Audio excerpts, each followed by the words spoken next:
কাল রাত থেকে মায়ের খুব জ্বর।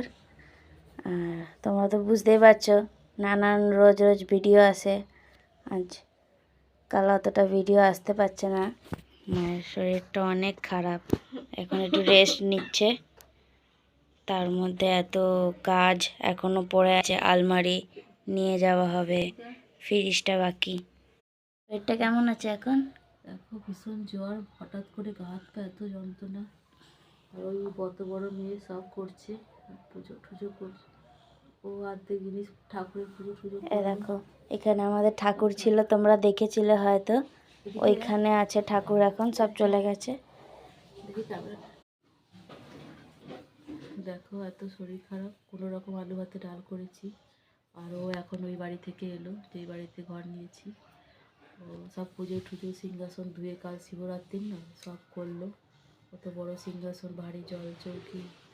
এখন কটা বাজে? 3:30 বাজতে যায়, এখনও ভাত খাবে।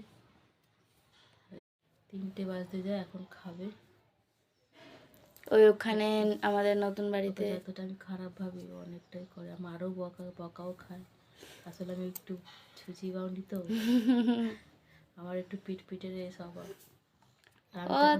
সব মায়েরাই বকে, তাই না? ঠাকুর ধরতেও পারবো না, ওই জন্য। আমাদের লাস্ট দিন হচ্ছে এই বাড়িতে আজকে। আমাদের এখন 12 তারিখে ছাড়ার কথা, কিন্তু আমরা তার আগে আগে ছেড়ে দিচ্ছি। আমাদের এখন অনেক জিনিস ঘরে আছে, সব হাতে হাতে করে পৌঁছে। ঠিক আছে বন্ধুরা, আমি আর কথা বলতে পারছি না, আমার প্রচুর মাথা ফেটে যাচ্ছে। তো আমাদের ভিডিওটা ভালো লাগলে একটা লাইক সাবস্ক্রাইব করুন। আর একটু চিন্তায় আছি, নতুন জায়গা তো কেমন হবে। আস্তে আস্তে সব। এই যে আমার মাটা এখন ভাত বেড়ে খাচ্ছে, আজকে আমি দিতে পারছি না, কারণ আমার এত জ্বর, মাথা তুলতে পারছি না, কোনো রকম রান্না করতে হলো। আর ঘরের তো বড়রা বুঝবে না, ছোট বাচ্চা আছে, ও তো কি খাবে। Tata bye. ভিডিওটা দেখার অনুরোধ রইল।